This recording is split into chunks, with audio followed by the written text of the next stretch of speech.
I'm Hobbs Calthus, and you're watching The Underground Bunker on Bloodrock Media.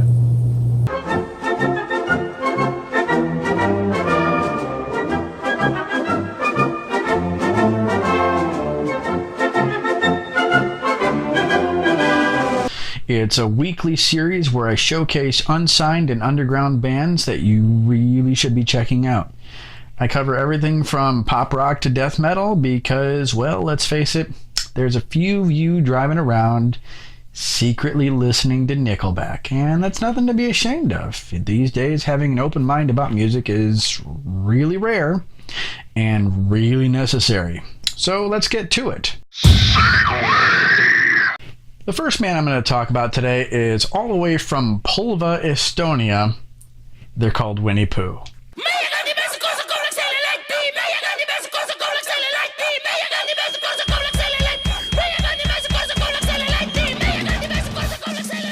Took them about 13 years, but they finally popped out of the woodwork with this song, which is called Noodlidia Hapupin.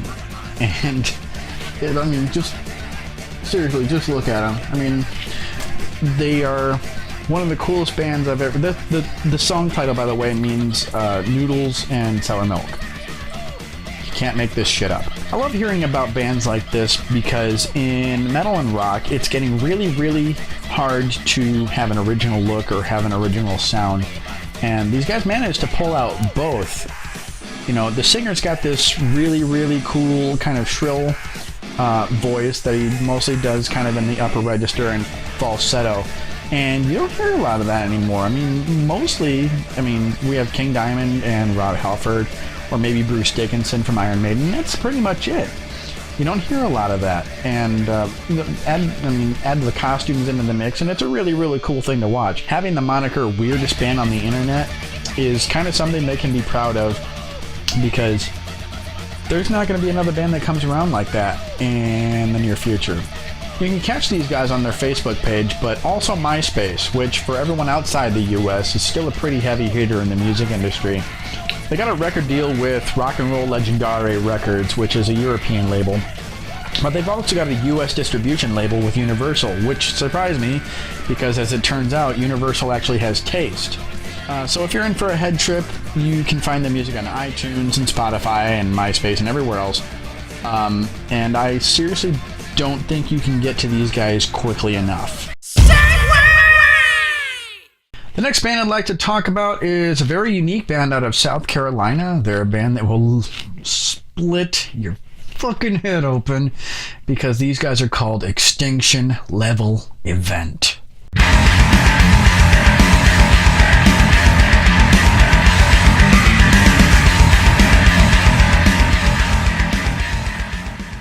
I have an image that I want to burn in your head. 3 fucking bass players. 3 basses, no guitars. That's how fucking metal these guys are. The whole thing started between a couple of guys as, I'm guessing, an exercise in bass mechanics. They wanted to see if they could do it. The song quickly went viral on YouTube. The song, by the way, had the same name as the band, Extinction Level Event. It went viral, and the band decided to continue as a stage band. Oddly enough, after a couple of years, they've only got about 4,000 likes on their Facebook, but it really shouldn't matter to you because they're one of the most brutal bands I've ever heard. You're going to quickly notice the similarities between these guys and Meshuggah, and they know that. They've actually made a YouTube video sort of joking about it with some like fake, review comments and stuff. They really don't care. They are still one of the most brutal bands I've ever heard, and that description is well earned. 3 bass players. Who the hell? Nobody's doing that. And not even Meshuggah, by the way. There's not a whole lot else to say except that if these guys hit the road again anytime soon, you'd be very, very wise to check them out and go watch them. Because I suspect that you'd be going home with less hearing ability. Which, as we know, if you're going to a metal show, if you come back with the same level of hearing, you went to a bad metal show. They've got a Facebook page, but you can also check these guys out on Bandcamp, iTunes, and Amazon.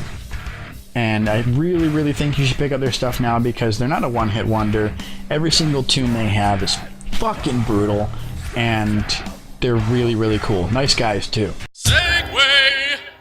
Here's another band you should definitely know about. They're another band out of the South. They're from South Carolina, and these guys are called Killing the Catalyst. Guess you didn't care, and I guess I like that. And when I fell hard, you took a step back without me. There are very few bands above the underground level that actually still support their scene, and my very good friend James Anthony Legion from Motograder is one of those guys. He brought these guys to my attention, and I quickly thanked them because their first video that I saw of them is an extremely brutal rendition of Taylor Swift's I Knew You Were Trouble. A lot of bands these days are doing sort of remakes and stuff, you know, hard for the sake of being hard, taking a, you know, mainstream song and making it heavy. These guys didn't really do that. I mean, it's a heavy song, but it still kind of maintains the whole melodic feel, which is really, really cool. They got their start a couple of years ago and quickly recorded an EP. I think it's like a 3-song EP. And the good song on the EP is called Skirmish. Very cool song. It's on their Bandcamp. I know they're working on a full-length album. It's called When Chaos Reigns, and it's set to drop sometime later this year. It should be, you know, before New Year's. You can check out the stuff that they got on Reverb Nation. The whole EP's on there, or their Bandcamp site. And I really think you will like them. From watching their videos, you can tell that not only are their fans cool, but they put on a seriously kick-ass rock show. Find these guys on Facebook right now. Go. Right now. Go. Segway. I've been following this next band for the last couple of years, and thankfully they're finally starting to make their mark in the US. These guys are called Infect Rain.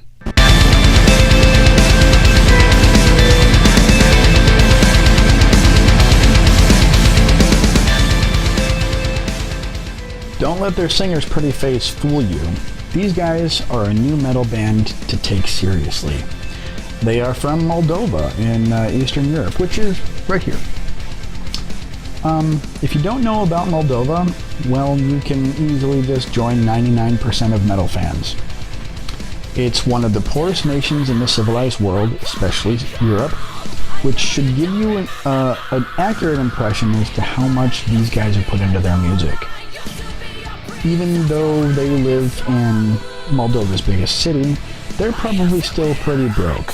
I mean, from all that money that they've sank into the band,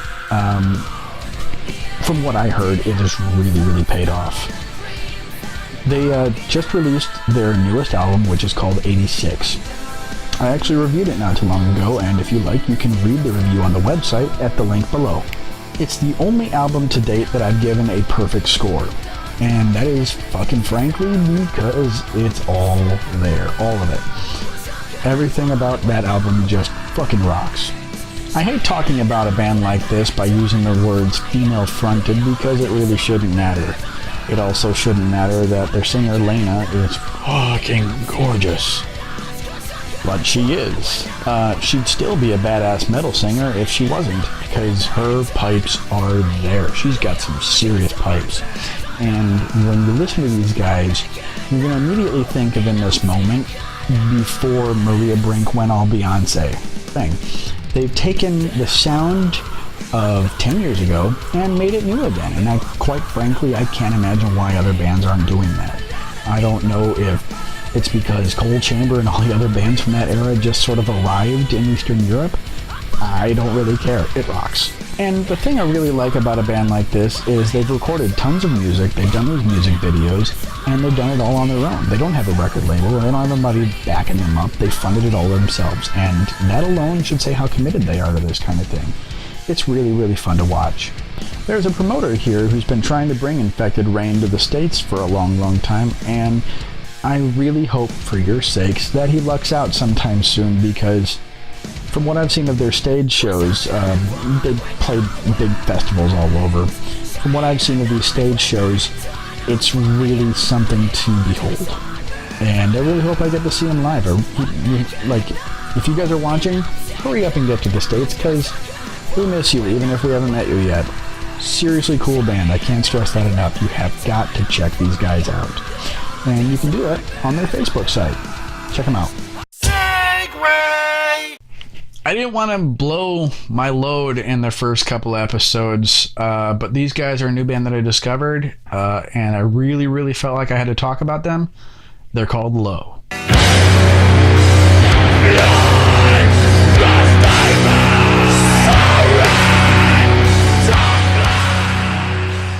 This is another band that I've been following for a couple of years, and I don't know why they're not bigger than they are. So they're from Australia, and, well, that shouldn't matter because we've gotten bands like Jet and 12 Foot Ninja, and not to mention AC/DC, and they've gotten very big, and you all love them. I actually just reviewed their latest album, and I thought that it might be better to talk about them some more, just because of the visual aspect. You know, their videos are totally worth watching, but and the music backs it up, but from watching their live shows, you can easily tell that they leave it all on the stage. I mean, their singer, Sam Dillon, everything you're seeing in this video, he does on stage. Very creepy, very, very intense. It's a lot of fun to watch because, you know, this guy does these weird moves on stage, and he's got this really kick-ass, like, it's a little bit creepy, and the band really, really backs it up. One thing I really hate when I go to a show these days is, you know, you get in there, and I really hate to use these guys as an example because I do love the music and I have their stuff, but Deaf Heaven, you can sit and enjoy the CD on any level, and it's very, very fun to listen to. But you go to see them live, and it loses something in the translation because, you know, the only person in the band that's really doing anything of note is the singer. The rest of the guys are just sort of noodling constantly, and that's not why I go to a metal show. I go to a metal show to rock out and, you know, leave with less hearing. These guys don't do that. They have their style, you know, which can be a little bit progressive, but they manage to put on a stage show, and you're not leaving wanting more. Everything about their stage show is just intense. They have a record deal through a small label called Pelagic Records, and they put their new album Vestigial out through it. It's coming out really soon. It has this sort of progressive and tribal style to it that's really, really cool. And one thing that I really like about the music is that nothing in the album takes precedence over the other. Even the vocals sort of sit on an even level with the rest of the music because they want you to establish your own sort of sonic image in your mind. So you can listen to it and you can rock out to it, but at the same time you're creating this image in your mind, which is really, really cool. Anyway, the new album comes out in October 2017, and I really think you should pick it up. They have this really cool vinyl pre-order that comes in 2 different colors, black, of course, and bone, which I am definitely going to be getting. And I think you should too. Definitely pick up their album, pick up their older stuff too, and if you'd like, you can check out their website, which is lookandbehold.net. That's all the time we've got on this episode of The Underground Bunker. Be sure to click like and subscribe to the channel so you can check out the other videos that Bloodrock has to offer, including my other show, The Fallout Shelter, where I interview bands. Also, make sure you go and check out all the links for the bands that are featured on this week's episode. And if you got a little time, check out my band, The Toxic Dream. I'm going to leave you with this remark. When you say that you support the scene, you got to actually do it. I'm Hobbs. I'm out.